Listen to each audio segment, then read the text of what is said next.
Ang amoy ng basang lupa pagkatapos ng panandaliang ambon at ang huni ng mga kuliglig sa paligid ay matagal nang naging musika sa pandinig ni Lian. Sa kanilang maliit na bahay na kahoy sa puso ng Ilocos, ang mga tunog at amoy na ito ay simbolo ng kapayapaan, isang paalala na sa kabila ng lahat ng hirap, mayroon pa ring tahanang uwian. Ngunit sa hapong iyon, ang kapayapaan ay binasag ng pagdating ng isang sobre. Hindi ito ordinaryong sulat. Kulay kape makapal at may tatak ng isang malaking korporasyon sa Maynila na hindi niya kailanman narinig. Nakatayo sa kanilang pintuan ang isang kinatawan na kapormal na damit na tila hindi bagay sa maputik na daan ng kanilang baryo.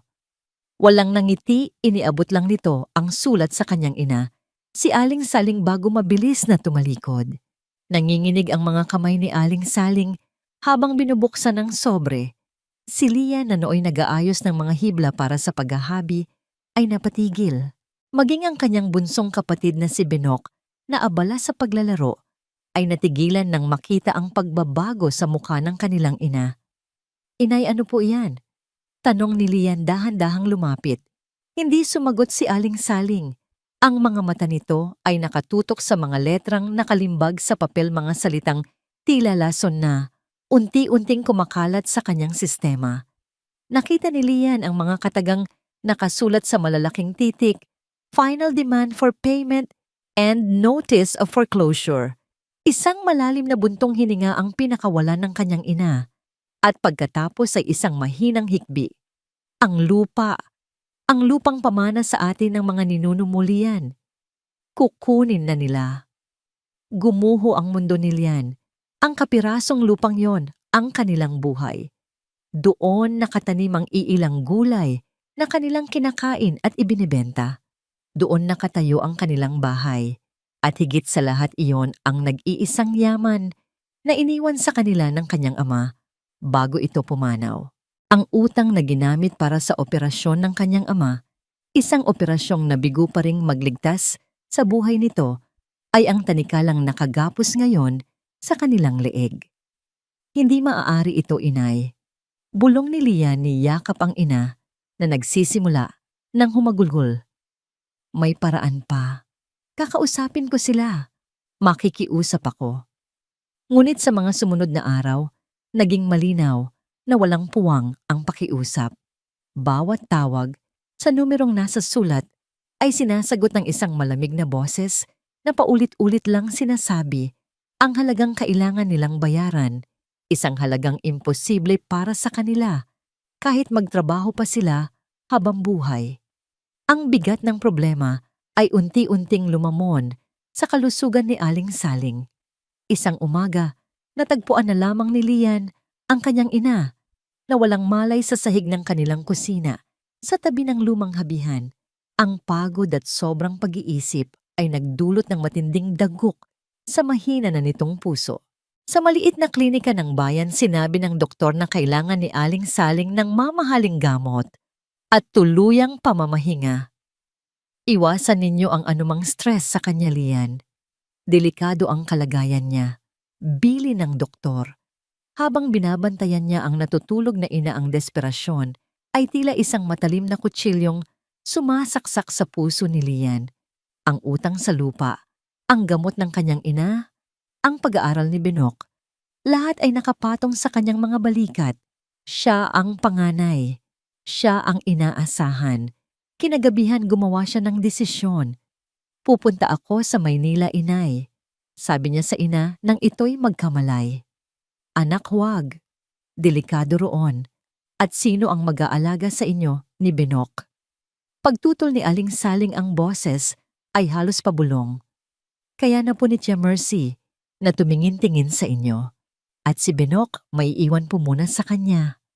Sagot ni Lian pilit na pinatatatag ang boses. "Kailangan ko pong kumita ng malaki, inay. Mabilis. Ito na lang ang pag-asa natin." Sa loob ng ilang araw, walang tigil si Lian sa paghahanap ng trabaho online gamit ang luma niyang cellphone. Nag-apply siya sa lahat ng posibleng pasukan, kasambahay, tindera, katulong sa pabrika. Ngunit karamihan ay nangangailangan ng karanasan o nag-aalok ng sahod na kulang pa sa pamasahe. Nang malapit na siyang mawalan ng pag-asa, isang tawag ang kanyang natanggap. Isang hindi pamilyar na numero mula sa Maynila.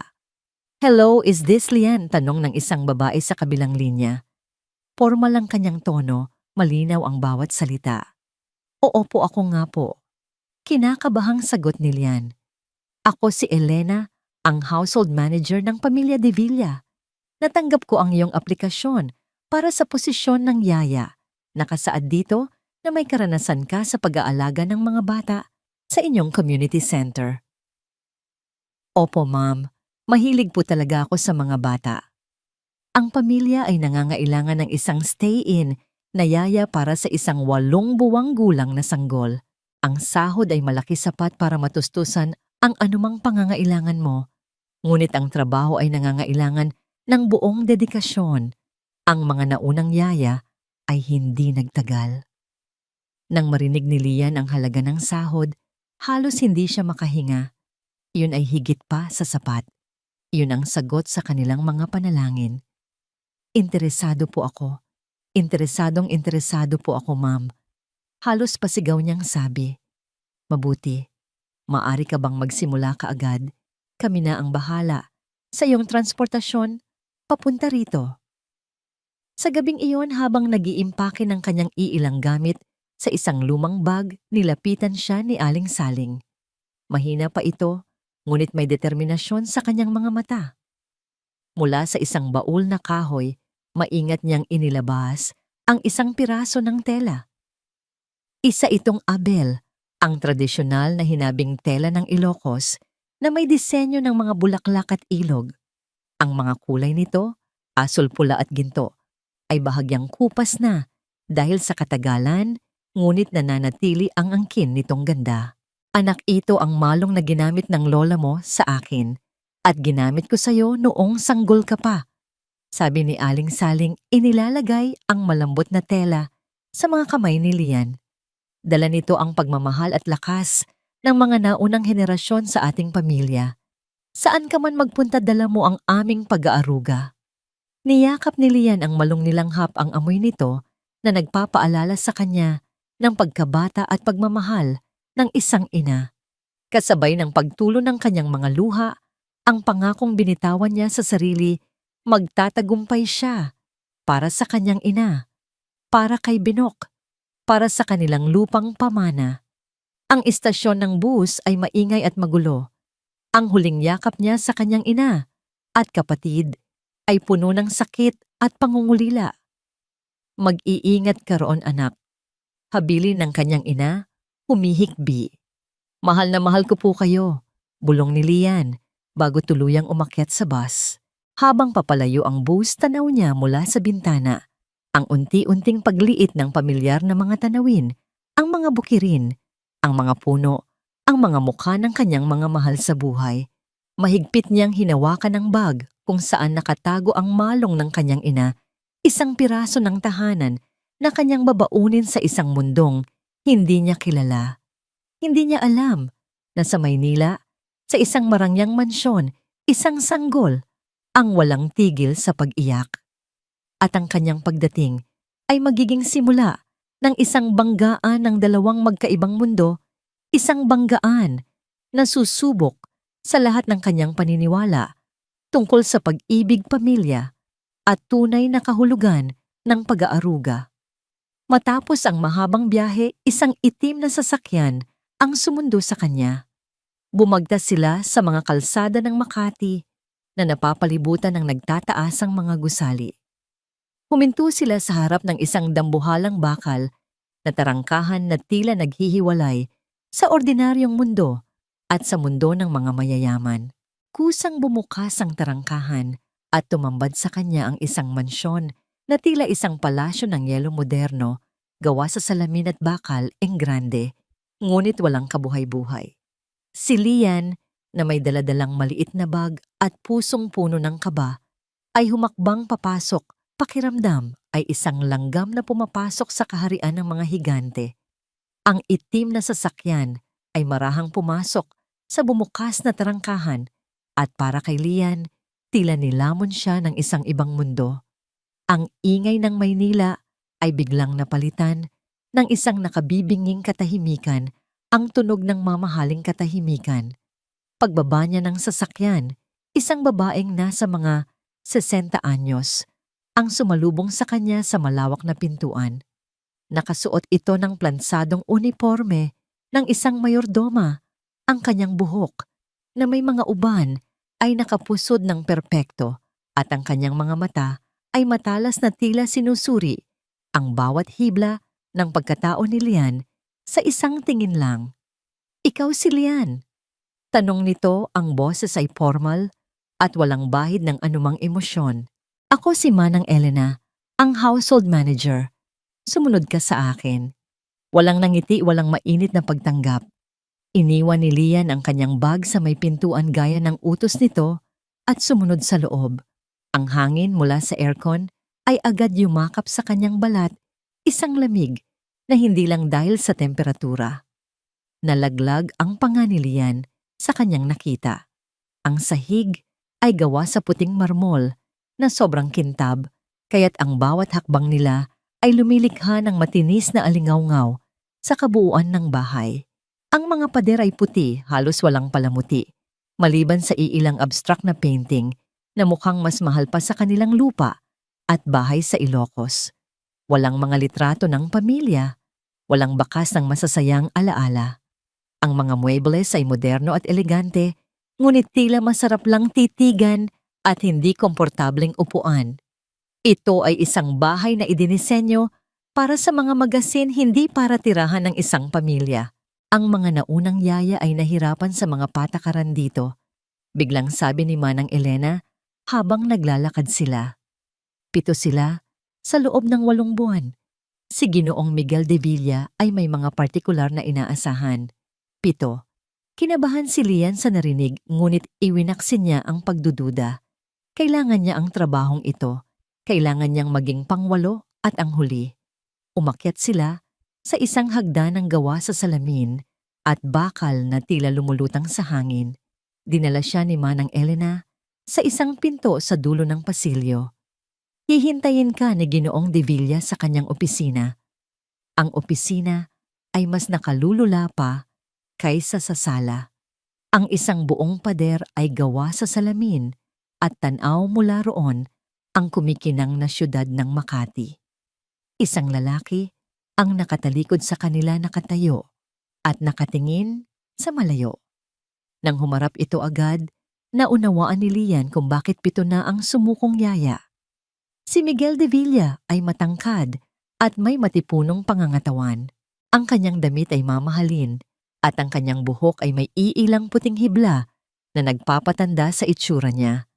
Ngunit ang mga mata niya ang nagpatigil sa paghinga ni Lian. May lungkot sa kanyang mga mata, isang lungkot na sa katagalan ay tumigas at naging bakal. "Miss Johnson," sabi niya, ang boses ay malalim at formal. Ang kanyang pakikipagkamay ay mabilis at walang init. "Ipinapalagay kong naipaliwanag na sa iyo ni Manang Elena ang mga kailangan dito." "Lian na lang po, sir." "Opo, nasabi na po niya." Magalang na sagot ni Lian. "Ang anak ko si Angel ay nangangailangan ng palagiang supervision. Ang kanyang schedule ay eksakto. Pagpapakain bawat 4 na oras, pagpapatulog sa mga takdang oras, at mga developmental activity ayon sa gabay ng pediatrician. Walang puwang para sa sariling interpretasyon." Iniabot nito kay Lian ang isang makapal na binder. Nakasulat diyan ang lahat. Ang yumaong asawa ko, si Isabela, ang nag-ayos ng mga procedure na ito base sa masusing pananaliksik. Hindi ito maaaring baguhin. Nang banggitin niya ang kanyang asawa, bahagyang nanginig ang boses ni Miguel at isang saglit na sakit ang gumuhit sa kanyang mukha bago ito muling naging isang malamig na maskara. Naunawaan ni Lian na ang lalaking ito ay hindi lang naghahanap ng perpeksyon. Kumakapit siya sa huling alaala ng babaeng minahal niya. "Naiintindihan ko po, sir," sabi ni Lian. Mas mahigpit ang hawak sa binder. "Ang nursery ay nasa ikalawang palapag. Ipapakita sa iyo ni Manang Elena ang daan. Tumalikod na muli si Miguel, isang malinaw na senyales na tapos na ang kanilang pag-uusap. Habang papalabas sila ng opisina, isang babaeng matangkad at nakaeleganteng bestida ang pumasok. Nasa mga 50 anyos ito at ang bawat alahas sa kanyang katawan ay sumisigaw ng yaman. Ang kanyang mukha ay mahigpit at tiningnan niya si Lian mula ulo hanggang paa na may halong pandidiri. Elena, sino ito, Isa? Na namang bago tanong ng babae, hindi man lang sinusubukang itago ang kanyang pagkadismaya. Siya po si Lian, Doña Elvira, ang bagong yaya. Sagot ni Manang Elena. Si Doña Elvira ang ina ng yumaong si Isabela. Ngumuso ito. Tingnan natin kung tatagal ito. Mukhang hindi sanay sa syudad. Walang paalam, nilagpasan niya si Lian at pumasok sa opisina ni Miguel. Narinig pa ni Lian ang mahina niyang bulong. Saan ninyo na naman napulot iyan? Ang mga salitang yon ay tumusok sa puso ni Lian, ngunit nilunok niya ang kanyang orgulyo. Kailangan niya ito para sa pamilya niya. Ang nursery, ang pinakamalungkot na lugar na nakita ni Lian sa buong buhay niya. Ito ay isang dambana ng mamahaling intensyon, ngunit walang pagmamahal. May mga state-of-the-art na monitor, imported na kuna, at mga laruang pang-edukasyon na nakaayos ayon sa kulay. Lahat ng maaring kailanganin ng isang sanggol, maliban sa init ng yakap. At sa gitna ng lahat ng iyon, sa loob ng kanyang designer na kuna naroon, ang 8 buwang gulang na si Angel, umiiyak. Isang iyak na puno ng pagod at kawalan ng pag-asa. Dahan-dahang lumapit si Lian, pula ang mukha ng sanggol at ang maliliit nitong mga kamao ay nakakuyom. Nang akmang aabutin ni Lian ang bata, lalo pa itong napahagulgol na tila natutunan na nito na ang mga braso ng estranghero ay nangangahulugan lamang ng kabiguan. Sa may pintuan nagsalita si Manang Elena, ang boses ay puno ng pagod. Ganyan na siya mula nang mawala si Ma'am Isabela. Sabi ng mga doktor walang mali sa kanya, pero ayaw niyang magpalapit kahit kanino. Hindi pinansin ni Lian ang pagtutol ng sanggol. Maingat niya itong binuhat mula sa kuna. Ang munting katawan ni Angel ay naninigas sa una, ngunit hindi siya binitiwan ni Lian. Idinuyan niya ito ng marahan habang bumubulong ng mga salitang pampakalma sa kanilang dialekto. Niya kalaubing ko, agyamanak taada ka. Nandito na ako, anak ko. Ligtas ka na. Ang unang gabi ni Lian ay isang pagsubok mula sa impyerno. Sinunod niya ang lahat ng nakasulat sa binder. Ang eksaktong dami ng gatas sa eksaktong oras. Ang pagpapatugtog ng classical music sa eksaktong lakas ng volume. Ang pagpapakita ng mga black and white na larawan para sa brain stimulation. Ngunit wala sa mga ito ang gumana. Si Angel ay walang tigil sa pag-iyak, isang tunog na tila kutsilyong humihiwa sa katahimikan ng malaking bahay. Nang mag-uumaga na halos hindi na maidilat ni Lian ang kanyang mga mata sa pod, nakaupo siya sa sahig ng kanyang maliit at simpleng kwarto talunan. Ang mga utos sa binder ay nasa kanyang kandungan, mga salitang walang silbi. Naramdaman niya ang matinding pagkabigo. Paano niya maililigtas ang kanyang pamilya kung hindi man lang niya kayang patahanin ang isang sanggol? Sa gitna ng kanyang pagod at pag-aalala, binuksan niya ang kanyang bag. Doon sa ilalim ng kanyang mga damit, naroon ang malong na bigay ng kanyang ina. Kinuha niya ito. Ang tela ay malambot at may pamilyar na amoy-amoy ng kanilang bahay, amoy ng pagmamahal. Habang hawak niya ang makulay na tela, ang iyak ni Angel mula sa kabilang kwarto ay tila lalong lumakas, isang panawagan ng isang kaluluwang nangungulila. Napatingin si Lian sa malong pagkatapos ay sa pinto ng kanyang kwarto. Isang ideya ang nabuo sa kanyang isipan, isang ideyang mapanganib, isang pagsuway sa lahat ng utos. Ngunit sa puntong yon, wala na siyang pakialam sa mga patakaran. Ang naririnig lang niya ay ang iyak ng isang batang nangangailangan ng ina. Nakatayo si Lian sa dilim ng kanyang kwarto, hawak sa isang kamay ang malamig at makapal na binder ng mga patakaran at sa kabila naman ay ang malambot at mainit na malong ng kanyang ina. Ang iyak ni Angel mula sa kabilang silid ay tila isang walang katapusang panawagan, isang boses na hindi naiintindihan ng anumang nakasulat na siyensya o protocol.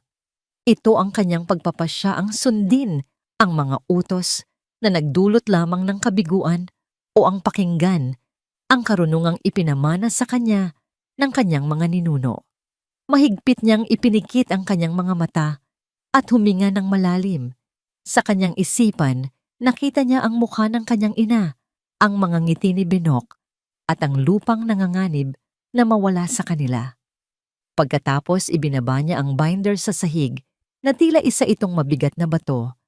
Dala ang malong pumasok siya sa nursery.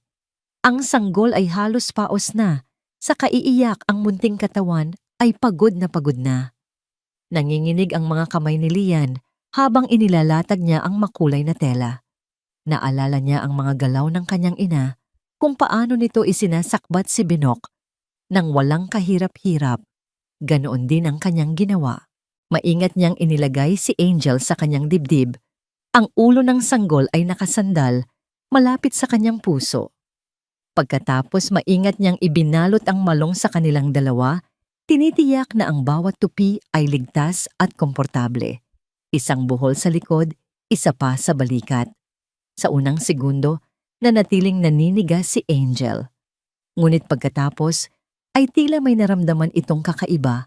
Ang init ng katawan ni Lian, ang tibok ng kanyang puso, at ang ligtas na yakap ng tela. Ang mga hikbi nito ay unti-unting humina, napalitan ng maliliit na singhot. At pagkatapos, isang malalim na buntong hininga, ang pinakawala ng sanggol na tila ibinubuhos nito ang lahat ng tensyon at takot na naipon sa loob ng maraming buwan. At sumunod ang katahimikan, isang payapang katahimikan na hindi pa naririnig sa loob ng bahay na yon mula nang dumating si Lian.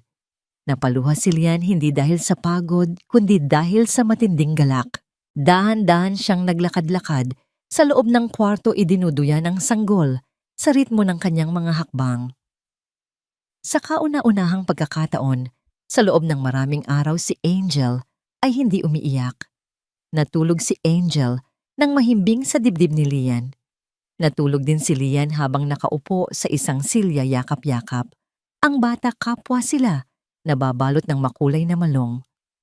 Kinabukasan nagsimula ang sikretong buhay ni Lian. Kapag alam niyang nasa trabaho na si Miguel at wala pa si Doña Elvira, agad niyang ginagamit ang malong. Habang naghahanda siya ng gatas ni Angel sa kusina, ang sanggol ay payapang natutulog sa kanyang likod. Habang nag-aayos siya ng nursery, si Angel ay gising at masayang pinapanood ang bawat galaw niya. Ang mga mata ay nanlalaki sa pagkamangha. Ang pagbabago kay Angel ay isang himala. Nagsimula itong uminom ng gatas ng walang hirap. Ang dating pakikipagbuno sa bote ay napalitan ng payapang pagdede habang nakasiksik sa init ng katawan ni Lian. Nagsimula itong ngumiti, isang tunay na ngiti na umaabot sa mga mata. Nagsimula itong mag-gugu at gaga, mga tunog ng isang masayang sanggol. Isang hapon, habang naghahanda si Lian ng pinakuluang gulay para sa pagkain ni Angel, abala siya sa pag-awit ng isang uyayi sa Ilocano. Si Angel ay nasa kanyang likod, mahimbing ang tulog. Sa sobrang kampante, hindi niya namalayan ang tahimik na pagpasok ni Manang Elena sa kusina. Ang matandang mayordoma ay napatigil sa may pintuan. Ang una niyang nakita ay ang makulay na telang nakabalot kay Lian at sa sanggol. Ang kanyang mukha ay nagpakita ng pagkabigla. Nanlamig ang buong katawan ni Lian nang mapansin niya ito. Nahuli siya. Ito na ang katapusan. Nagkatinginan sila. Naghihintay si Lian ng sigaw ng galit. Ngunit walang dumating. Sa halip, ang mga mata ni Manang Elena ay lumipat mula sa malong papunta sa mukha ng natutulog na si Angel, isang mukhang payapang-payapa na hindi pa niya kailanman nakita. Dahan-dahang lumapit si Manang Elena. Hindi siya tumingin kay Lian kundi kay Angel. Sa 7 dumaang yaya, mahinang sabi nito, ngayon ko lang siya nakitang natulog ng ganito kahimbing. Nakahinga ng maluwag si Lian. Tumingin si Manang Elena sa kanya, isang tingin na may halong pag-unawa at babala. Hindi ito nakasulat sa binder. Alam ni Ginoong Miguel na lahat ng patakaran ni Ma'am Isabela ay nasusunod. Manang, kailangan po niya ito. Pakiusap ni Lian. Kailangan niya ng yakap. Tumango si Manang Elena, isang maliit, ngunit makahulugang pagtango. Itago mo yan ng mabuti, sabi nito. Mag-ingat ka kay Doña Elvira. Ang mga mata niya ay mas matalas pa sa agila. Mula noon naging tahimik na kakampi ni Lian si Manang Elena. Hindi na ito nagtatanong, ngunit madalas ay nag-iiwan ito ng merienda para kay Lian o kaya'y sinasabihan siya kung kailan darating si Doña Elvira para makapaghanda siya. Ngunit ang kapayapaan ay marupok. Isang araw habang pinapalitan ni Lian ng lampin si Angel sa nursery, panandalian niyang ipinatong ang nakatuping malong sa isang silya. Biglang bumukas ang pinto ng walang katok. Pumasok si Doña Elvira, ang mukha ay kasing asim ng suka. Bakit amoy gatas pa rin dito? Hindi ka ba marunong maglinis? Bungad nito ang mga mata ay sinusuri ang bawat sulok ng kwarto, naghahanap ng kapintasan. Nataranta si Lian. Sinubukan niyang harangan ng kanyang katawan ang silya kung nasaan ang malong. Pasensya na po, Donya. Lilinisin ko po ulit. Ngunit ang mga mata ni Doña Elvira ay napako sa makulay na tela sa silya. Kumunot ang noo nito. Ano yang makulay na tela na yan? Huwag mong sabihing basahan mo lang mula sa probinsya ang pinampupunas mo sa apo ko. Ang bawat salita ay isang insulto. Hindi po, Donya. Mabilis na sagot ni Lian, kinuha ang malong at mabilis na isinilid sa isang supot ng labahin. Dala ko lang po iyan. Personal na gamit. Ipapalaba ko na po. Tiningnan siya ni Doña Elvira nang may pagdududa. Siguraduhin mo lang, sabi nito, bago mataray na tumalikod at lumabas ng kwarto. Napasandal si Lian sa pader, ang dibdib ay malakas na kumakabog. Hawak niya ng mahigpit ang supot kung nasaan ang malong. Ang sikretong nagbibigay buhay at kapayapaan sa munting si Angel ay siya ring sikretong maaaring maging dahilan ng kanyang pagkawala sa palasyong yon. At alam niya, sa tingin pa lang ni Doña Elvira, hindi pa ito ang huli nilang pagtutuos. Ang umaga sa mansyon ng mga De Villa ay karaniwang nagsisimula sa isang nakabibinging katahimikan, ang kaluskos lamang ng mga kubyerto sa agahan o ang mahinang tunog ng balita mula sa telebisyon. Ngunit isang Sabado ng umaga, isang kakaibang tunog ang gumising sa kaluluwa ng bahay. Isang halakhak, isang tunay malutong na halakhak ng isang sanggol. Napatigil si Miguel sa pagbabasa ng dyaryo sa kanyang malawak na sala. Ang tunog na yon ay napakapamilyar, ngunit kasabay nito'y napakabanyaga. Dahan-dahan niyang ibinaba ang dyaryo at sinundan ang pinanggagalingan ng tunog. Sa isang sulok ng sala, na halos hindi nagagamit sa ibabaw ng isang makapal na alpombra, nakaupo si Lian sa sahig. Sa harap niya ay si Angel nakaupo, nang may suporta at tuwang-tuwang pinapalakpak ang maliliit nitong kamay. Naglalaro sila ng bulaga, at sa bawat pagtatago at paglitaw ng mukha ni Lian, isang masayang halakhak ang kumakawala mula kay Angel. Si Angel ay ibang-iba na. Ang kanyang mga mata ay alerto at puno ng sigla. Ang kanyang mga pisngi ay mas bilugan. Ang kanyang balat ay hindi na maputla. Tumingin ito sa direksyon ni Miguel at sa kauna-unahang pagkakataon, hindi ito umiyak. Sa halip isang maliit na ngiti ang sumilay sa mga labi nito. Napako si Miguel sa kanyang kinatatayuan. Isang halo ng pagkamangha at pagkalito ang bumalot sa kanya. Ito ang himalang hinihintay niya. Ngunit paano? Anong ginagawa mo? Tanong niya, ang boses ay mas malumanay kaysa sa dati, ngunit may bakas pa rin ng awtoridad. Bahagyang nagulat si Lian. Naglalaro lang po kami, sir. Sagot niya ng may paggalang. Maganda po ang gising niya. Nakikita ko, sabi ni Miguel. Lumapit siya at umupo sa isang silyang malayo-layo sa kanila. Ang sabi sa binder, mas epektibo ang flashcards para sa cognitive development. Sinubukan ko po iyon, sir. Mahinang sagot ni Lian. Pero mas gusto po niya ito. Hindi na kumibo si Miguel. Sa loob ng kalahating oras, pinanood lang niya ang kanyang anak na tumawa at mag-ingay sa piling ni Lian. May isang bahagi sa kanya na masaya, ngunit may isa ring bahagi na hindi mapakali. Ang tagumpay ni Lian ay isang sampal sa lahat ng kanyang pinaniniwalaan, isang paghamon sa mga alaala at patakaran ng kanyang yumaong asawa. Ang himalang ito ay hindi nakaligtas sa mga mata ni Doña Elvira.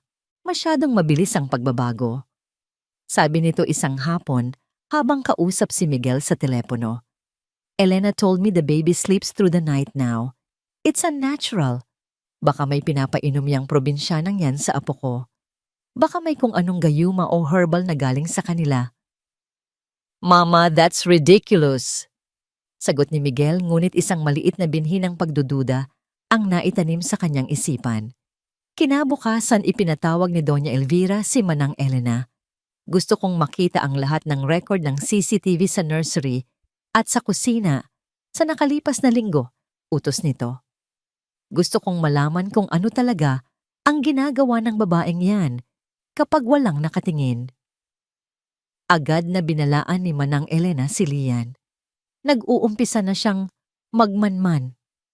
Bulong nito kay Lian habang nag-aabot ng malinis na bote sa kusina. Pinapatingnan niya ang mga CCTVs. Mag-ingat ka ng doble. Bawat galaw mo, Lian, binabantayan na. Mula noon naramdaman ni Lian na tila siya isang bilanggo. Ang bawat sulok ng bahay ay tila may mga matang nakamasid. Ginagamit na lamang niya ang malong sa loob ng kanyang maliit na kwarto o sa mga blind spot ng nursery. Ang bawat tunog ng yabag sa pasilyo ay nagpapakaba sa kanyang dibdib. Ang dating kanlungan niya at ni Angel ay naging isang mapanganib na sikreto. Lalo siyang kinabahan nang subukan ni Miguel na alagaan si Angel. Isang gabi sinubukan ni Miguel na magpatulog sa anak gamit ang eksaktong pamamaraan na nakasulat sa binder. Ngunit sa mga braso ng kanyang ama, si Angel ay hindi mapakali at nagsimulang umiyak. I don't understand. Bigong sabi ni Miguel. I'm doing exactly what the manual says. Nang walang magawa, iniabot niya pabalik si Angel kay Lian. Sa isang iglap ng maramdaman ni Angel ang pamilyar na init ng katawan ni Lian, tumahan ito at isiniksik ang muka sa kanyang leeg. Ang eksenang iyon ay mas lalong nagdulot ng frustrasyon kay Miguel. Ang tensyon ay sumabog sa oras ng hapunan. Nag-iisa si Doña Elvira at Miguel sa malaking hapagkainan. Kakatapos lang pakainin ni Lian si Angel sa nursery at akma na sanang ipapatulog ng utusan siya ni Miguel na dalhin sandali ang bata sa baba. I want to see her before she sleeps, sabi nito.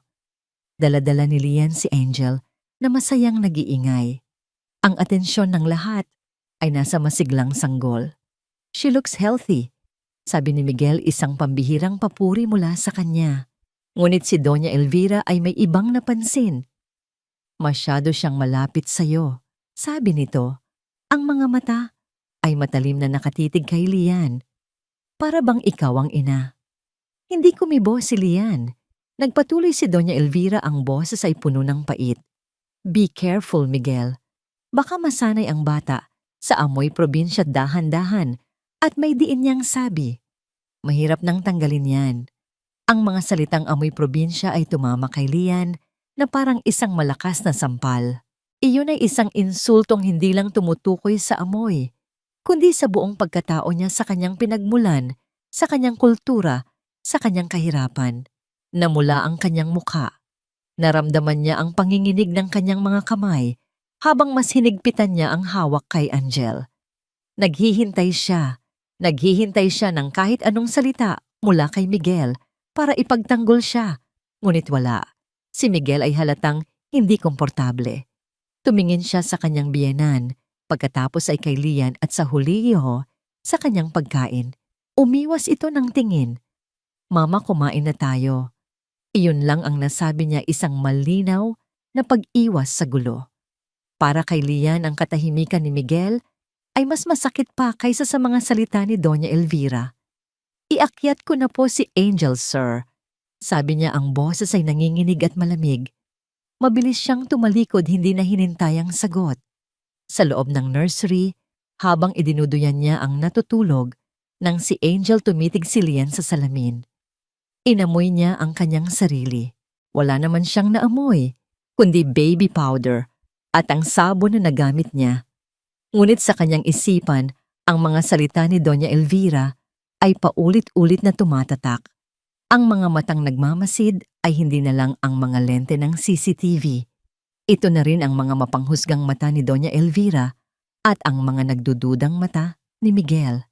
At sa gitna ng lahat ng ito, si Lian ay nag-iisa yakap ang isang sikretong nagbibigay buhay sa isang bata, ngunit unti-unting pumapatay sa kanyang diwa. Gabi na at ang buong mansyon ay nababalot na sa isang artipisyal na katahimikan.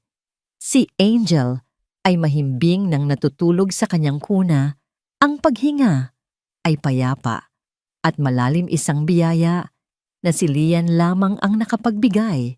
Ngunit para kay Lian, ang gabi ang pinakamabigat na bahagi ng araw. Sa kanyang maliit at halos walang gamit na silid, umupo siya sa gilid ng kanyang kama. Ang katawan niya ay pagod na pagod, ngunit ang isip niya ay hindi mapakali. Ang mga salita ni Doña Elvira amoy probinsya at ang nakabibinging katahimikan ni Miguel ay paulit-ulit na umuukil-kil sa kanyang isipan. Pakiramdam niya ay isa siyang dayuhan, isang multo sa loob ng bahay na pinagsisilbihan niya. Kinuha niya ang kanyang lumang cellphone, ang nag-iisa niyang koneksyon sa mundong kanyang iniwan. Ito ang kanyang santuwaryo. Una niyang tinawagan ang kanyang ina. "Inay, kamusta na po kayo?" Bulong niya, maingat na baka may makarinig. "Anak, mabuti naman." Sagot ni Aling Saling sa kabilang linya, kahit na alam ni Lian na may bahid ng panghihina sa boses nito. "Ikaw ang kamusta? Maayos ba ang mga amo mo? Kumakain ka ba ng tama?" Isang pamilyar na kirot ang naramdaman ni Lian. Ang kasinungalingan ay naging pangalawang balat na niya. "Opo, inay. Mababait po sila. Huwag po kayong mag-alala sa akin. Magpagaling po kayo, iyan ang mahalaga." Pagkatapos ng maikling usapan at paulit-ulit na habilin, ibinaba na niya ang telepono. Bawat kasinungalingan ay tila isang karayom na tumutusok sa kanyang konsensya. Maya-maya isang mensahe ang pumasok sa kanyang telepono. Mula ito kay David, ang kababata niyang abogado na tumutulong sa kaso ng kanilang lupa. "Kamusta, Lian? May update ako sa kaso. Tawag ka pag pwede." Napabuntong hininga si Lian. Upang hindi makagawa ng ingay, lumabas siya sa maliit na service balcony na konektado sa pasilyo ng mga katulong. Malamig ang simoy ng hangin at tanaw niya ang libu-libong ilaw ng syudad. Ang bawat ilaw ay kumakatawan sa isang pangarap. At ngayon ang pangarap niya ay tila mas lalong lumalayo. Idinayal niya ang numero ni David. "Lian, buti tumawag ka," bati ng isang masigla at mainit na boses sa kabilang linya. Isang boses na kabaligtaran ng lamig na araw-araw niyang naririnig. "David, kamusta? Anong balita?" Ang boses ni David ay bahagyang bumigat. "Hindi maganda, Lian. Malakas ang korporasyon. Ginagamit nila ang lahat ng legal na paraan para mapaalis tayo. Sinabi ng abogado nila na mayroon daw silang development plan para sa buong lugar. Kailangan nating maglabas ng malaking pera para sa piyansa at iba pang bayarin para mapatagal man lang ang kaso." Gumuho ang pag-asa ni Lian. Ibig sabihin, wala na talaga? Nanginginig niyang tanong. "Hindi sa ganon." Mabilis na sagot ni David. "Huwag kang susuko, Lian. Lalaban tayo. Ang gusto ko lang sabihin, maging handa ka. Pero alam mo, hinahangaan ka namin dito. Ang lakas ng loob mo. Huwag mong isipin na nag-iisa ka. Ang mga salita ni David ay tila isang mainit na kumot sa nagyayelo niyang damdamin. Salamat, David. Wala iyon. Mag-ingat ka dyan ha, may naghihintay sa iyong pag-uwi. Iba pa rin dito sa probinsya. Simple ang buhay pero totoo ang mga tao. Sa unang pagkakataon sa loob ng maraming linggo, isang tunay na ngiti ang sumilay sa labi ni Lian. Ang marinig, ang isang boses na puno ng respeto at pag-aalala ay tila tubig sa isang nauuhaw na halaman. Salamat ulit, David. Huwag kang mag-alala, may paraan ako. Gagawa ako ng paraan. Sabi niya, mas para sa sarili niya kaysa kay David. Hindi nila alam na sa ibaba, sa bintana ng kanyang opisina na nakabukas para sa sariwang hangin na katayo sa dilim, si Miguel de Villa. Hindi niya makalimutan ang nangyari sa hapunan, ang pagkapahiya sa mukha ni Lian at ang sarili niyang kaduwagan. Hindi siya makatulog. Narinig niya ang mahinang boses ni Lian mula sa itaas. Hindi niya narinig ang buong usapan. Ang narinig lang niya ay mga pira-pirasong salita na sa kanyang isipang puno na ng pagdududa ay bumuo ng isang ibang kwento. Narinig niya ang boses ni Lian, isang boses na masaya at malambing, isang boses na hindi pa niya kailanman narinig mula rito. Tumingala siya at nakita ang anino ni Lian sa balcony nakangiti habang kausap ang nasa telepono. Sino ang kausap niya ng ganitong oras ng gabi? Pagkatapos ay narinig niya ang mga salita. Mahirap ang kalaban. Kailangan ng malaking pera. At ang pinakatumimo sa kanyang isipan ang masiglang sagot ni Lian. Huwag kang mag-alala. May paraan ako. Gagawa ako ng paraan. Sa isipan ni Miguel ang mga piraso ay nagdikit-dikit sa isang nakakatakot na larawan. Ang babaeng ito, na may sikretong kausap sa gabi, ay may kalaban at nangangailangan ng malaking pera. At mayroon siyang paraan. Ang laso na ibinulong ni Doña Elvira ay nagsimulang kumalat. Ito ba ang paraan niya? Ang alagaan ng mabuti si Angel para makuha ang tiwala niya at pagkatapos ay ano? Hihingi ng pera magnanakaw o baka may mas malala pa siyang plano. Ang munting paghanga na nagsimulang tumubo sa puso ni Miguel para kay Lian ay biglang nalanta at namatay. Napalitan ito ng isang malamig at matigas na hinala. Ang babaeng ito ay hindi pala isang simpleng probinsyana. Siya ay isang taong may mga sikreto, isang taong mapanganib. Sa itaas, ibinaba na ni Lian ang telepono. Pakiramdam niya ay nabawasan ang kanyang bigat. Ang pakikipag-usap kay David ay nagbigay sa kanya ng lakas. Mayroon pa palang mundong naghihintay sa kanya kung saan siya ay si Lian at hindi lang isang yaya na may amoy probinsya. Sa ibaba isinara ni Miguel ang bintana nang may puwersa. Ang desisyon ay nabuo na sa kanyang isipan. Hindi na niya ito pagkakatiwalaan. Kailangan niyang maging mas maingat. Kailangan niyang protektahan ang kanyang anak mula sa babaeng nagdala ng himala sa kanilang bahay, isang himala na ngayon sa kanyang paningin ay maaaring isang pain lamang sa isang mas malaking patibong. Sa isang bahay, dalawang tao ang hindi makatulog. Ang isa ay may bagong pag-asa. Ang isa naman ay may bagong hinala. At ang maliit na sinag ng tiwala ay nagsimula ng lamunin ng dilim. Linggo ng hapon. Ito sana ang pinakapayapang araw sa mansyon, ngunit para kay Lian ito ang araw ng unos. Maaga pa lang ipinaalam na ni Manang Elena na darating si Doña Elvira kasama ang dalawa nitong malalapit na amiga, mga kapwa sosyalera, na ang mga dila ay mas matalas pa sa kutsilyo.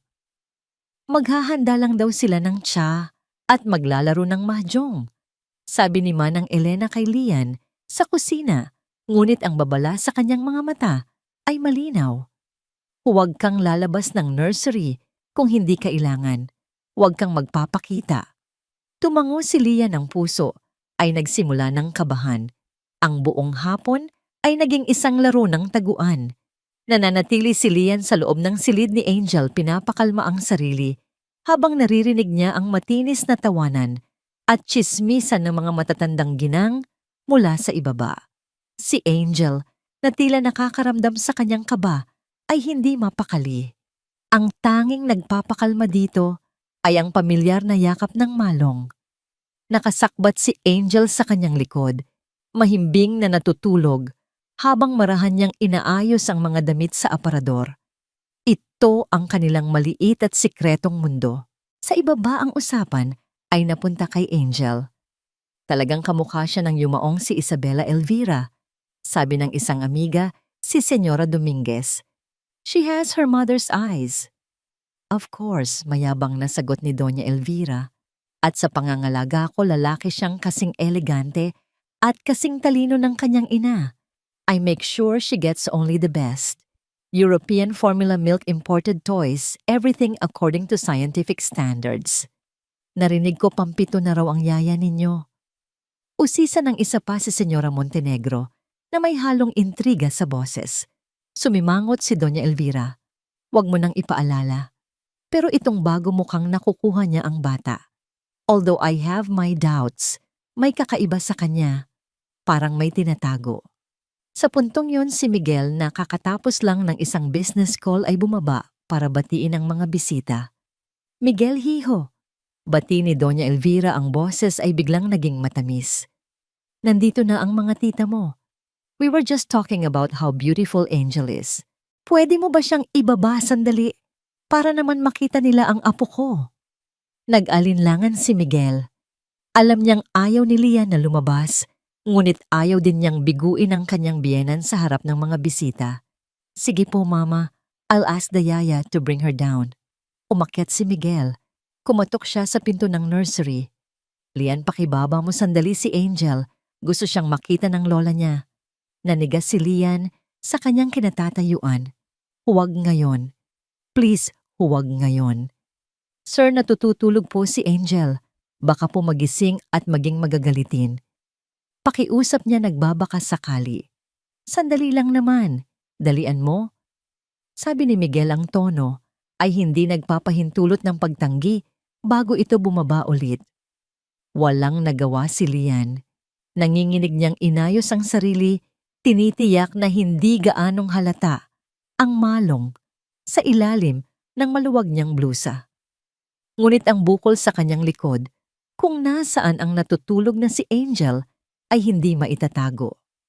Bumaba siya ng hagdan, bawat hakbang ay tila 1 milya ang layo. Ang mga mata ng 3 matatandang ginang ay napako sa kanya. Ngumiti siya ng pilit. Ayan na pala ang apo ko, masiglang sabi ni Doña Elvira, ngunit ang nangiti ay hindi umabot sa kanyang mga mata. Napakalusog niyang puri ni Senyora Dominguez, ngunit ang mga mata ni Doña Elvira na parang sa isang mandaragit ay napansin ang kakaibang anyo sa likuran ni Lian. Bakit ganyan ang postura mo? Bakit parang kubakan, tanong nito? At doon na nagsimula ang pagtatanghal. Ano yang nasa likod mo? Tanong ni Doña Elvira, tumatayo at dahan-dahang lumalapit. Wala po, Doña. Damit lang po. Pagsisinungaling ni Lian. Damit, bakit gumagalaw? Si Doña Elvira ay nasa harap na niya, ang mga mata ay nanlilisik. Humarap ka ng maayos. Ano yang ibinabalot mo sa apo ko? Sa isang mabilis na kilos, hinablot ni Doña Elvira ang balikat ni Lian at persahan itong iniharap sa salamin sa pader. Tumambad sa lahat ang makulay na tela ng malong na nakabalot kay Angel. Natahimik ang buong sala. Maging ang mga amiga ni Doña Elvira ay napanganganga. Si Miguel na nakatayo sa gilid ay natigilan. Ano yang basahan na yan?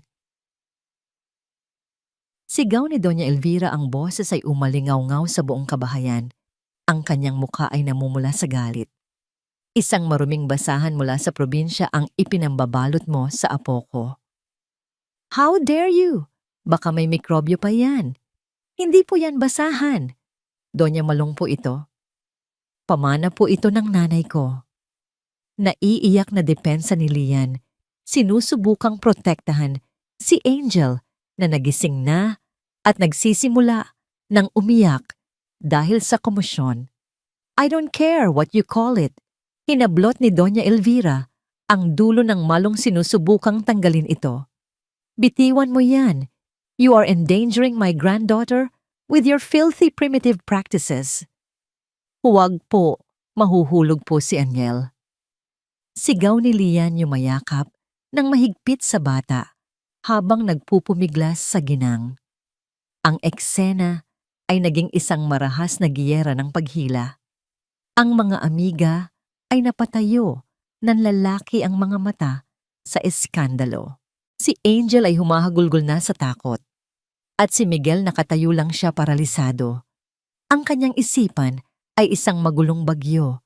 Ang mga hinala niya mula sa narinig niyang usapan sa telepono, ang mga babala ng kanyang biyenan, ang pagsuway ni Lian sa kanyang mga utos, ang kahihiyan sa harap ng mga bisita, lahat ay nagsama-sama.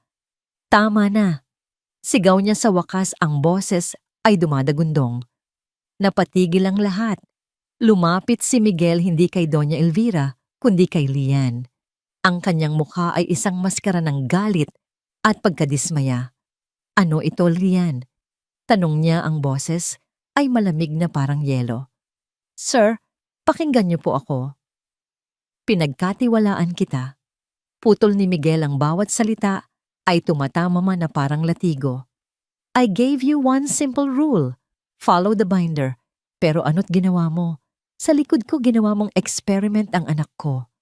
Ginamitan mo siya ng mga pamahiin at kung ano-anong primitive na bagay na hindi natin alam kung ligtas.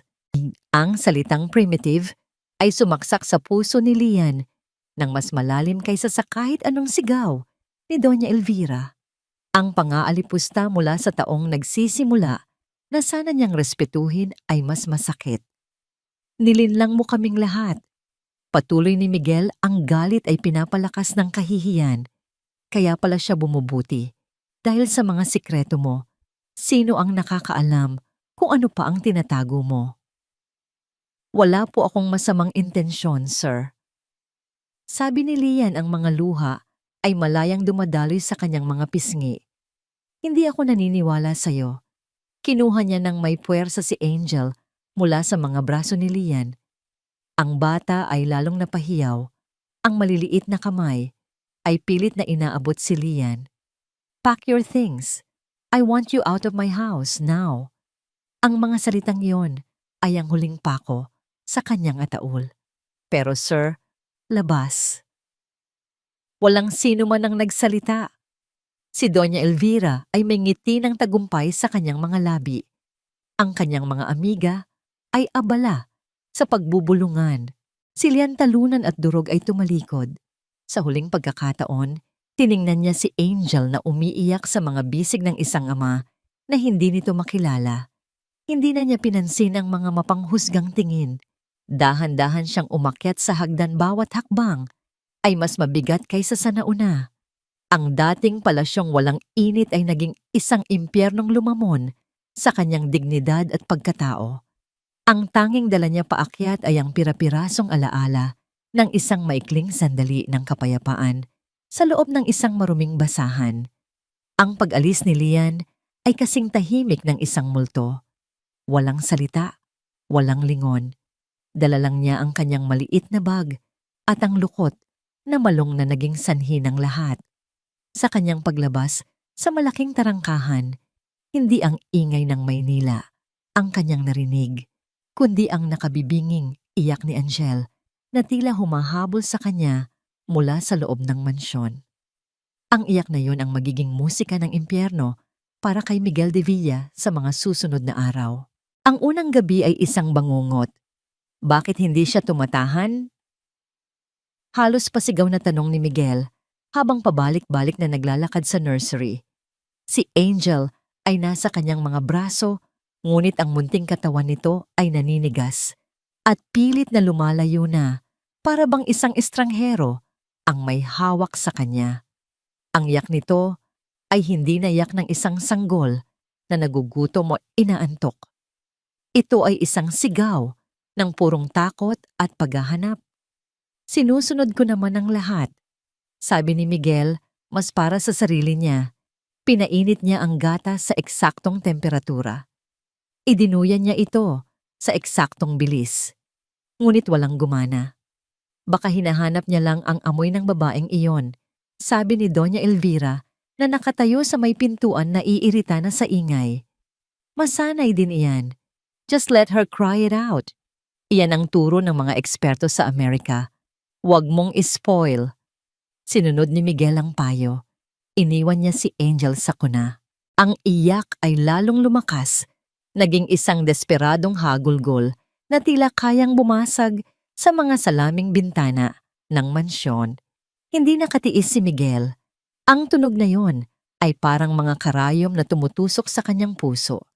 Muli niyang binuhat ang anak, ngunit wala pa ring nangyari. Pagsapit ng umaga ang mansyon ay tila dinaanan ng bagyo. Si Miguel na hindi nakatulog kahit isang segundo ay may namumulang mga mata at gusot na damit. Si Angel sa wakas ay natulog dahil sa sobrang pagod, ngunit ang paghinga nito ay mababaw at may kasamang mga singhot. Hindi siya dumedi kagabi.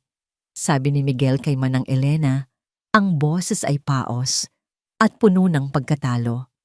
Isinuka niya lang ang kaunting na inom niya. Tiningnan ni Manang Elena ang kanyang amo at sa unang pagkakataon, nawala ang takot sa kanyang mga mata. Napalitan ito ng awa at isang bahid ng paninisi. Sir, ang mga sanggol ay hindi libro ng patakaran. Tao sila, may puso. Hindi nakasagot si Miguel. Ang ikalawang araw ay mas malala. Lagnat. Mataas na lagnat. Si Angel ay ayaw ng dumilat. Ang kanyang katawan ay nanlalambot at ang dating masiglang sanggol ay tila isang manikang basahan. Nagpanik si Miguel. Ipinatawag niya ang kanilang pediatrician, si Dr. Ramirez. Pagdating ng doktor agad niyang sinuri ang bata. Kumunot ang noo nito habang pinapakinggan ang dibdib ni Angel gamit ang stethoscope. She's dehydrated and very weak. What happened may bigla bang nagbago sa environment niya nitong nakaraang 2 araw? Tanong ng doktor habang tinitingnan ang chart ni Angel. Ang huling check-up natin, she was thriving. Ang laki ng improvement niya. Ang tanong na yon ay parang isang sampal kay Miguel. Ano ang sasabihin niya na pinalayas niya ang tanging taong nakapagpabuti sa kanyang anak dahil sa isang pirasong tela, nagpalit kami ng yaya. Iyon na lang ang naisagot niya, isang malaking kasinungalingan sa katotohanan. Nagreseta ng gamot ang doktor. I-monitor ninyo siya ng mabuti. Kung hindi bumaba ang lagnat niya sa loob ng 24 oras o kung ayaw pa rin niyang uminom, kailangan na natin siyang i-admit sa ospital.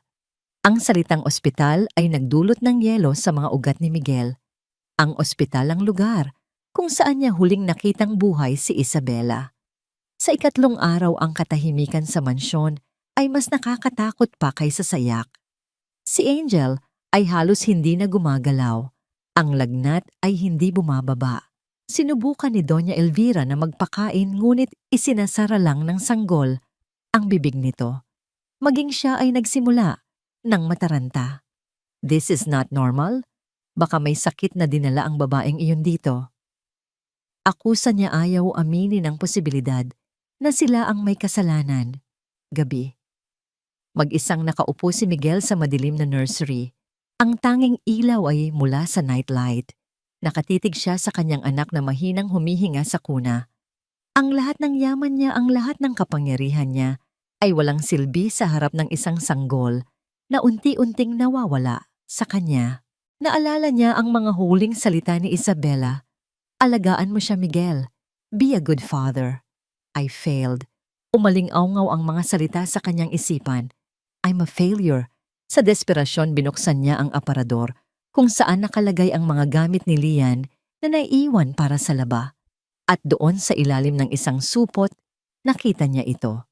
Ang isang blusa ni Lian. Kinuha niya ito at dinala sa kuna. Inilapit sa mukha ni Angel.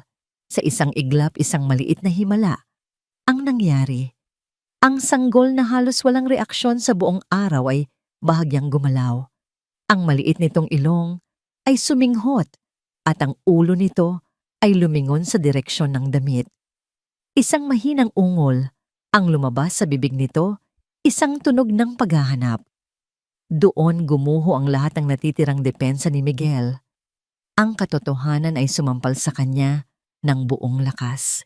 Hindi gamot, hindi mamahaling gatas, hindi mga patakaran ang kailangan ng kanyang anak. Hinahanap niya si Lian. Napatayo si Miguel, ang dibdib ay sumisikip sa pagsisisi. Tiningnan niya ang paligid ng nursery, ang mga mamahaling laruan, ang mga monitor, ang perpektong ayos. Lahat ng ito ay simbolo ng kanyang kamangmangan. Isang malamig at magandang kulungan na siya mismo ang gumawa. Ang kanyang anak ay hindi nagkakasakit dahil sa virus. Ang kanyang anak ay nagkakasakit dahil sa isang durog na puso. Kinuha niya ang kanyang telepono at tinawagan si Manang Elena. "Manang," sabi niya, ang boses ay basag. "Kailangan kong malaman. Kailangan kong malaman kung nasaan si Lian. Hanapin mo siya. Now."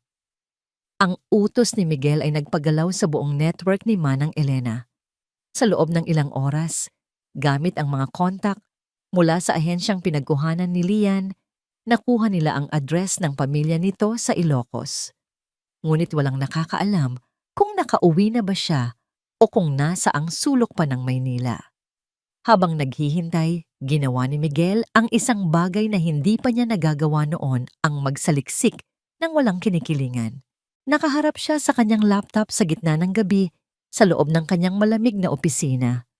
Ang iyak ni Angel na ngayon ay mas mahina na at parang daing na lang ay umaabot pa rin sa kanyang pandinig.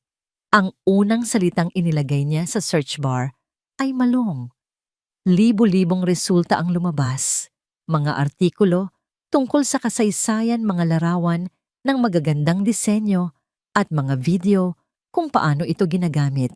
Nakita niya ang mga larawan ng mga ina mula sa iba't ibang tribo sa Pilipinas, masayang kinakarga ang kanilang mga anak gamit ang telang iyon sa bukid sa palengke sa kanilang mga tahanan. Ang mga sanggol ay mukhang payapa at kontento. Pagkatapos, inilagay niya ang salitang baby wearing benefits. Ang kanyang screen ay napuno ng mga link mula sa mga medical journal, parenting websites at mga pag-aaral ng mga psychologist. Promotes secure attachment. Regulates infant's heartbeat and temperature. Reduces crying and colic by more than 40%. Crucial for babies who have experienced early trauma, such as the loss of a mother. Ang huling parirala ay tila isang suntok sa kanyang sikmura.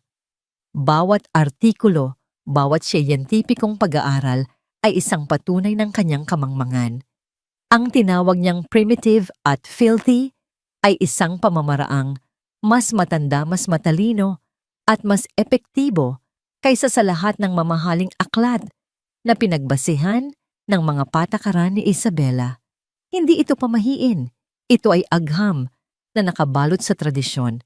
Hindi ito pagsuway, ito ay pagmamahal sa pinakapuro nitong anyo.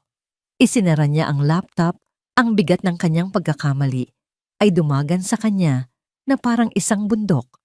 Ang kanyang pagmamataas, ang kanyang pagiging sunod-sunuran sa mga patakaran, ang kanyang kaduwagan na ipagtanggol ang isang inosenteng tao, lahat ng iyon ang naglagay sa kanyang anak sa bingit ng kamatayan. Kinabukasan, isang tawag ang natanggap ni Manang Elena. Isang malayong kamag-anak ng driver nila ang nakakita kay Lian.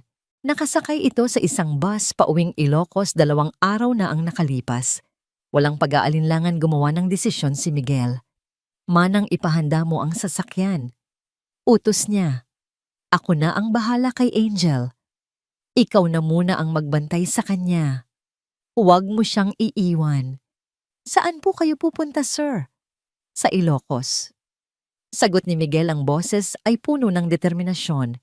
"May kailangan akong ayusin. Ang biyahe papuntang norte ay mahaba at nakakapagod, ngunit hindi ito ininda ni Miguel.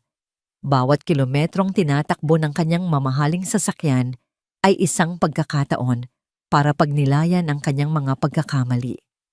Ang mga nagtataasang gusali ng Maynila ay napalitan ng malalawak na bukirin. Ang maruming hangin ay napalitan ng sariwang simoy. Ito ang mundong pinagmulan ni Lian, isang mundong hinusgahan niya nang hindi man lang nakikita. Gabi na nang marating niya ang maliit na baryo. Gamit ang direksyong nakuha, ipinagtanong niya ang bahay ng mga Johnson. Ang kanyang magarang sasakyan ay tila isang alien sa makikitid at maputik na daan. Ang bawat madaanan niya ay napapatingin nagbubulungan. Sa wakas natuntun niya ang isang maliit na bahay na kahoy simple ngunit malinis. May isang maliit na ilaw na nagmumula sa bintana. Ito na yon. Bumaba siya ng sasakyan. Ang katahimikan ng probinsya ay binasag ng tahol ng mga aso. Lumabas mula sa bahay ang isang binatilyo si Binok na may hawak na flashlight. Sino po sila? Takot na tanong nito. Bago pa makasagot si Miguel, isang babaeng may edad na at may sakit na itsura ang lumabas si Aling Saling. Sumunod sa kanya si Lian. Nang makita ni Lian kung sino ang nasa harap ng kanilang bahay, ang kanyang mukha ay nagpakita ng pagkabigla na agad na palitan ng isang malamig at matigas na ekspresyon. Anong ginagawa ninyo dito? Tanong ni Lian ng boses ay walang anumang bahid ng dating paggalang. Hindi agad nakasagot si Miguel. Sa harap ng pamilyang sinaktan niya, ang lahat ng inihanda niyang salita ay nawala. Nandito ako para... Nagsimula siya ngunit ang boses niya ay pumiyok. Nandito ako para humingi ng tawad. Tumingin siya hindi kay Lian, kundi kay Aling Saling.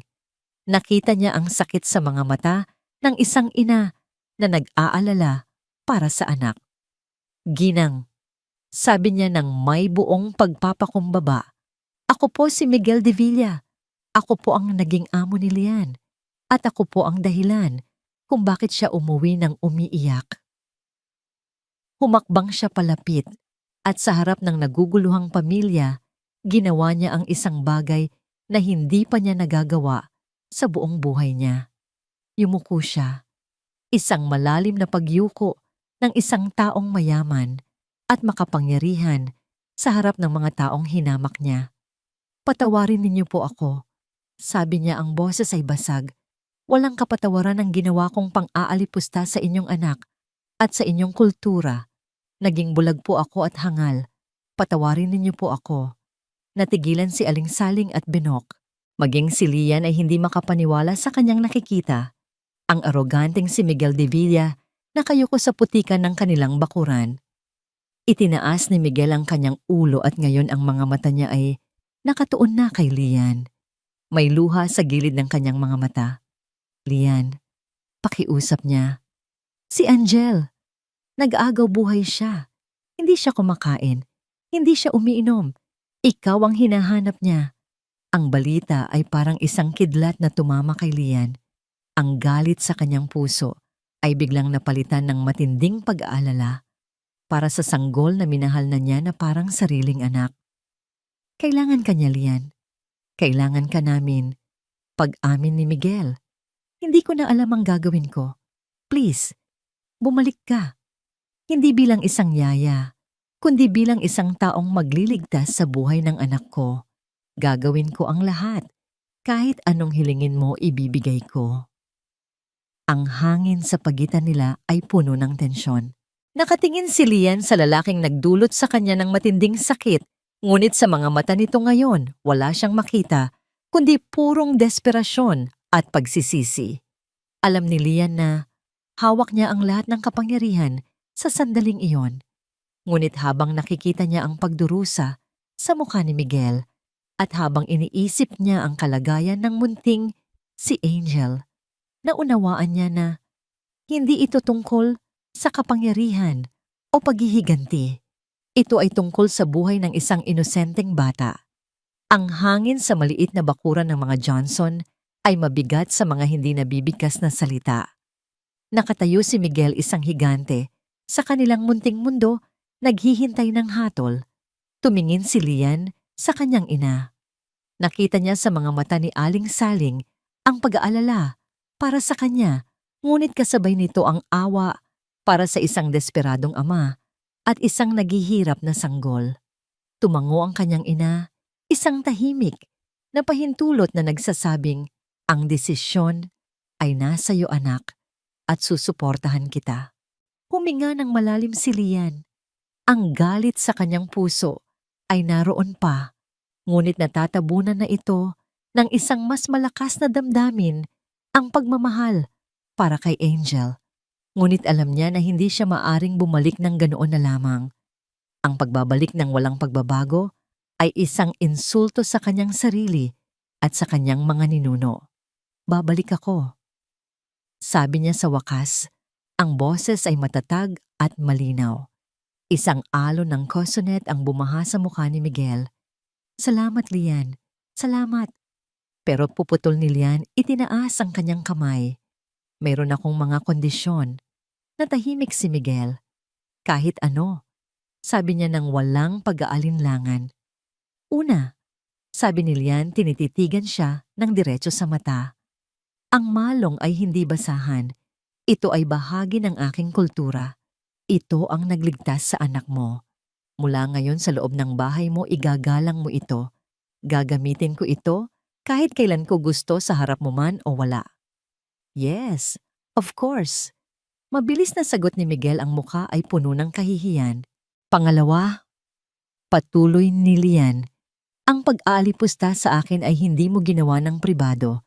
Kaya ang paghingi mo ng tawad ay hindi rin dapat pribado. Humingi ka ng tawad sa akin sa harap ni Doña Elvira. Kailangan niyang marinig mula sa iyo na nagkamali kayo." Napalunok si Miguel. Ito ay isang mabigat na kondisyon, isang direktang paghamon sa kapangyarihan ng kanyang biyenan. Ngunit nakita niya ang determinasyon sa mga mata ni Lian. Ito ay tungkol sa dignidad. "Gagawin ko," sabi niya ng may diin. "At pangatlo," sabi ni Lian, at dito bahagyang nanginig ang kanyang boses, "hindi ako babalik dyan para maging isang himala. Babalik ako para tulungan ka na maging ama sa anak mo. Kung gusto mong gumaling si Angel, matututo kang alagaan siya gamit ang puso, hindi lang gamit ang libro. Matututo kang gamitin ang malong. Matututo kang kumonekta sa kanya. Hindi na ako lang mag-isa ang gagawa nito." Sa lahat ng kondisyon ito, ang pinakatumama kay Miguel, hindi lang siya humihingi ng tulong, hinihingan siya ng pagbabago. "Oo, Lian," sabi niya, ang boses ay basag. "Payag ako. Please, turuan mo ako." Ang pagbabalik sa mansyon ay isang kakaibang karanasan. Ang dating lamig ng lugar ay napalitan ng isang mabigat na aura ng sakit at desperasyon. Sinalubong sila ni Manang Elena. Ang mga mata ay namumugto. Nang makita niya si Lian, halos mapaluhod ito sa kasonet. "Salamat sa Diyos at bumalik ka, hija," bulong nito. "Wala na kaming alam na gawin." Dire-diretsong umakyat si Lian sa nursery. Ang kanyang puso ay nadurog sa nakita niya. Si Angel ay nakahiga sa kuna maputla at halos hindi gumagalaw. Ngunit nang marinig nito, ang boses ni Lian na bumubulong ng kanyang pangalan, dahan-dahan itong dumilat. May pagkilala sa mga mata nito. Maingat na binuhat ni Lian ang sanggol.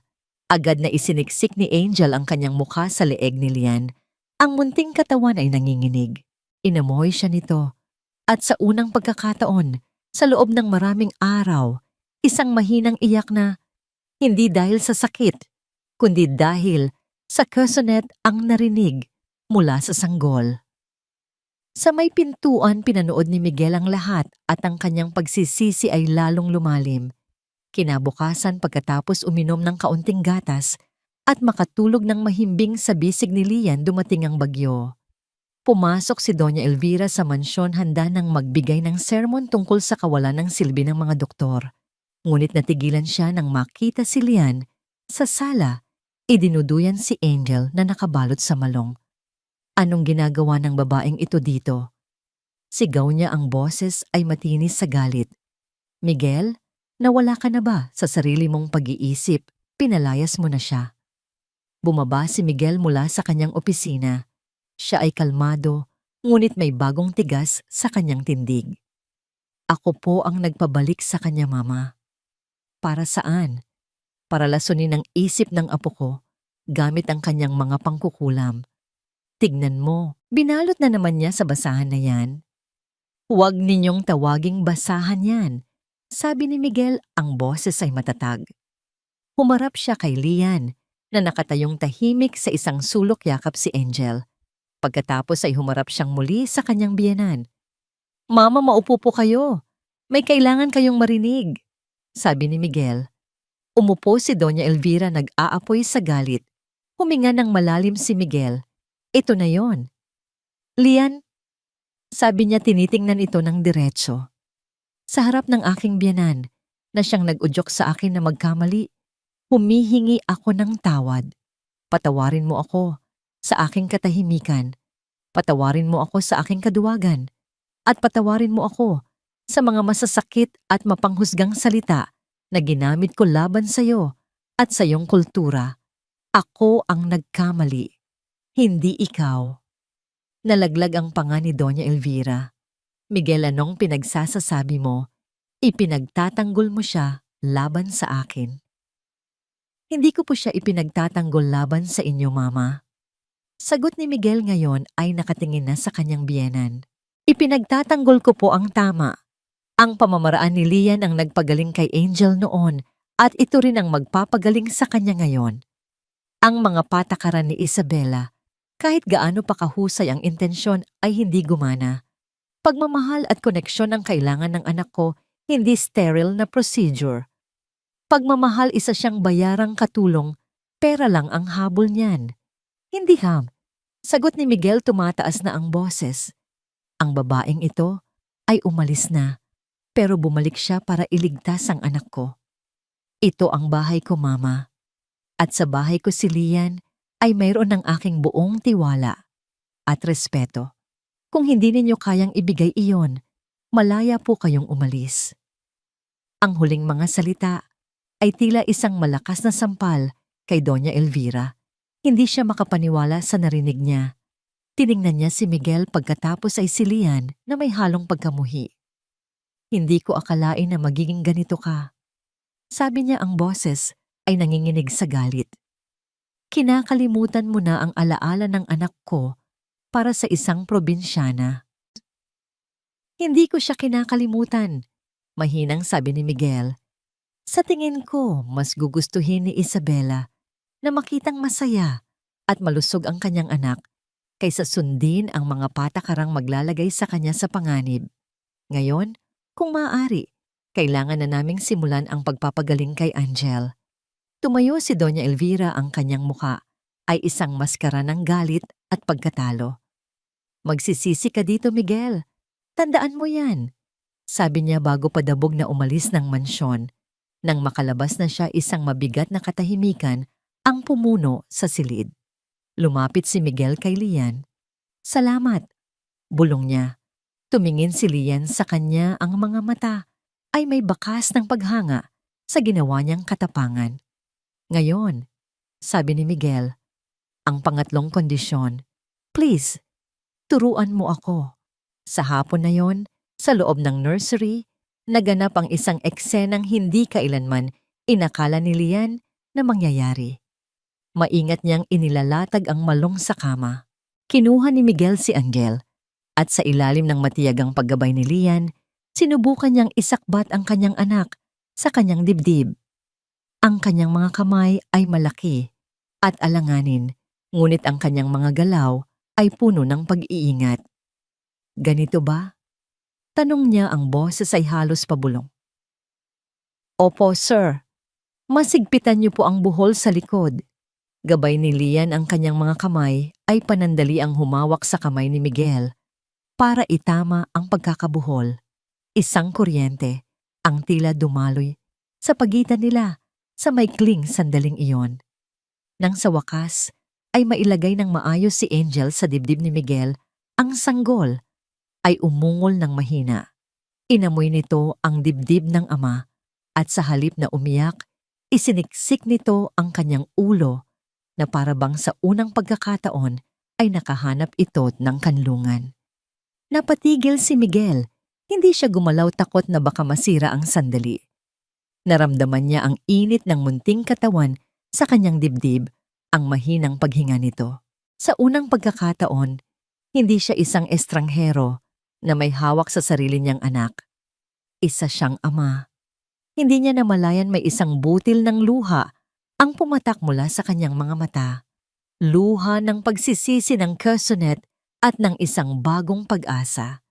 Sa sandaling iyon sa loob ng isang silid na dating puno ng mga patakaran, sa tulong ng isang babaeng kanyang hinamak at sa yakap ng isang telang kanyang inalipusta, nagsimula ang tunay na paghilom hindi lang ni Angel, kundi pati na rin ng kanyang ama.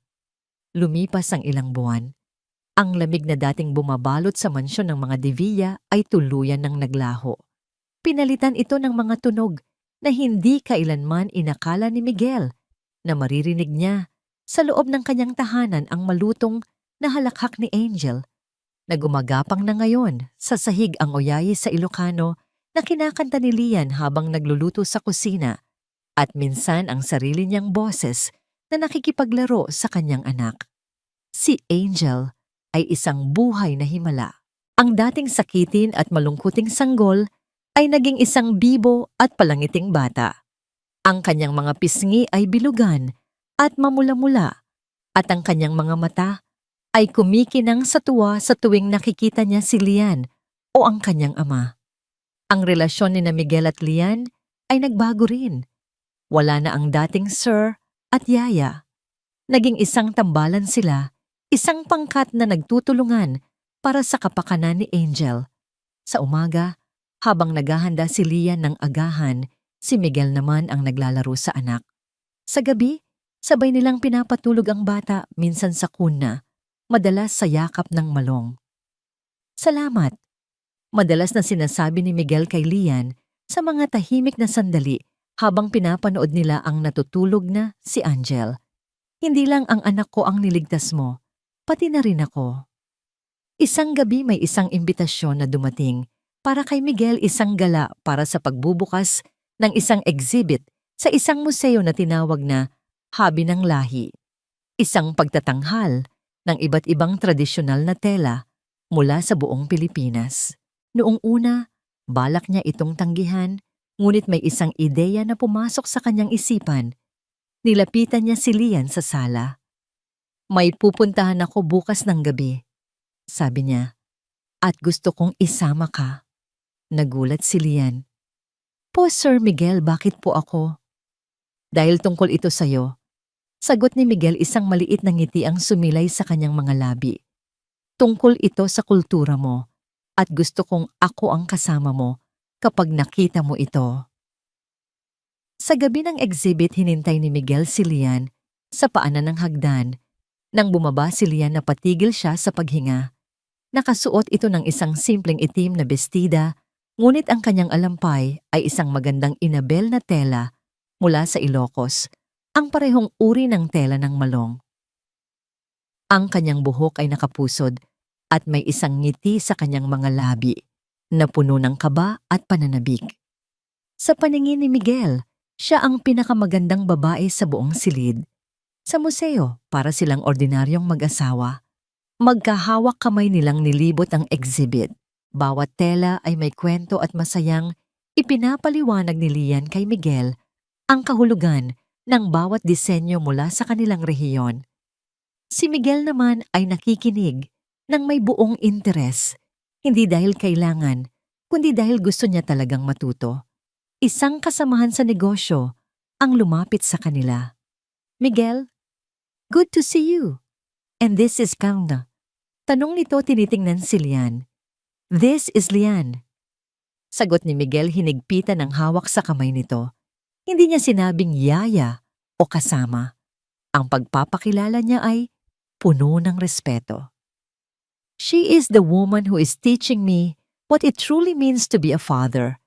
Napangiti ang kasamahan niya at kinamayan si Lian. Sa sandaling iyon, naramdaman ni Lian na hindi na siya isang anino. Isa na siyang tao na may sariling liwanag. Pauwi na sila sa sasakyan nang may iniabot si Miguel na isang malaking brown envelope kay Lian.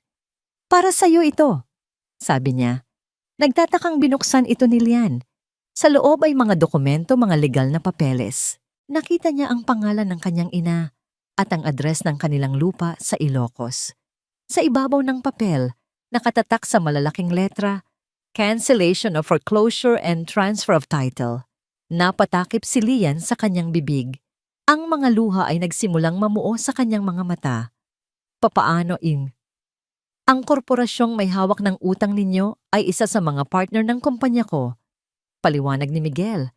Pinaimbestigahan ko ang kaso. Nalaman ng mga abogado ko na may mga hindi tamang proseso sa kanilang paniningil. Ginamit ko ang impluensya ko para ayusin ito. Hindi ito regalo, Lian. Ito ang nararapat. Ang lupa ay sa inyo. Noon pa man.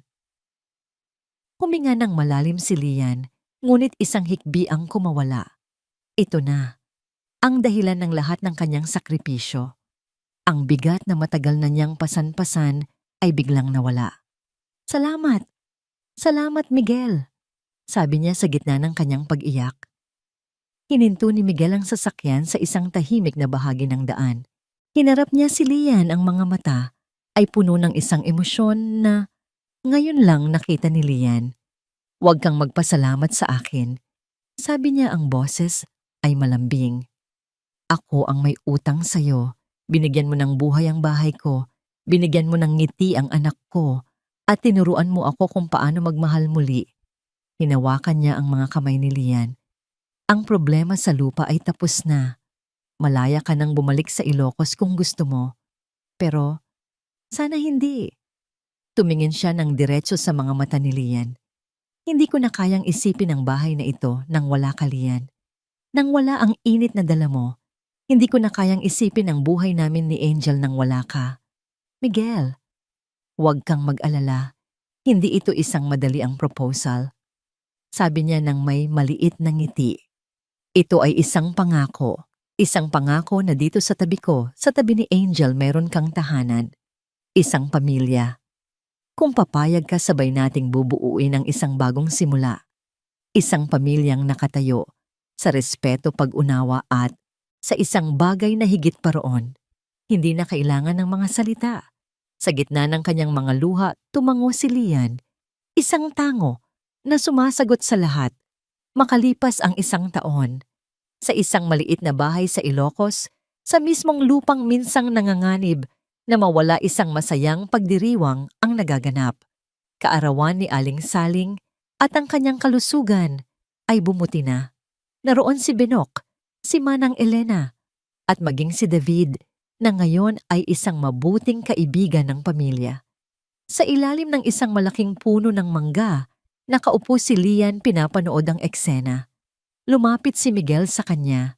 Nakasuot ito ng simpleng polo shirt at sa kanyang dibdib, komportableng nakasakbat si Angel gamit ang makulay na malong. Ang bata ay masayang kumakaway sa kanyang lola. Masaya ka ba? Tanong ni Miguel, umupo sa tabi niya. Ngumiti si Lian, isang nangiting puno ng kapayapaan.